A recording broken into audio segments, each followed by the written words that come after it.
ఆయన భద్రత ఎక్కడ కుదించాం, మీరు నేను వెళ్దాం పదండి ఒకసారి. ఆయనకి ఎంత భద్రత ఇచ్చామో మేము చెప్తాం. ఎక్స్ సీఎం గా ఆయనకి ఇవ్వాల్సిన జెడ్ ప్లస్ సెక్యూరిటీ ఆయనకి ఇచ్చాం. ఎక్కడక్కడ ఆయన కావాలని 980 మందిని పెట్టడం అంటే 980 మంది అంటే ఒక గ్రామంలో ఓటర్లు అండి. 980 మంది పోలీసుల్ని ఈ రోజు దగ్గర దగ్గర స్కార్సిటీ దగ్గర దగ్గర 20,000 మంది పోలీసులు ఈ రోజు స్కార్సిటీ ఉంది మాకు. అందులో 980 మందిని ఒక క్యాండిడేట్ కి మేము రక్షణకు పంపించాలి. దేనికి రక్షణ? ఈ రోజు ఆయన దేనికి భయపడుతున్నాడు అంటే నాకు ఎక్కడో చిన్న డౌట్ కొడతాంది. ఏంటంటే ఈయన అప్పుడు పోలీసులను అడ్డం పెట్టుకుని పరదాలు కట్టుకొని చెట్లు నరికించేసుకొని ఆ భద్రతా వలయంలో తిరగడం అలవాటు అయిపోయింది. ఈ రోజు నిజంగా కనుక బయటకు వస్తే ప్రజలు ఏమైనా తంతారని భయపడుతున్నాడా జగన్మోహన్ రెడ్డి? అందుకే 980 మందిని సెక్యూరిటీ అడుగుతున్నాడు. ఈ రోజు దేనికి అడగాలి 980 మందిని సెక్యూరిటీ? నేను ఏమంటానంటే as per rule, as per norms ఒక ఎక్స్ సీఎం కి ఇవ్వాల్సిన సెక్యూరిటీని ఇచ్చాం. బుల్లెట్ ప్రూఫ్ వాహనాలు ఇస్తున్నాం.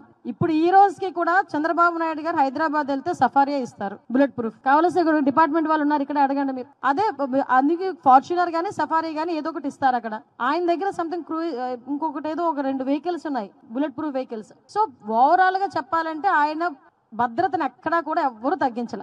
ఆయన ఫీల్ అయిపోతున్నాడు. చుట్టూ కనిపించకపోయేసరికి, పోలీసులు కనిపించకపోయేసరికి ఆయన ఫీల్ అవుతున్నాడు అలా, అంతే.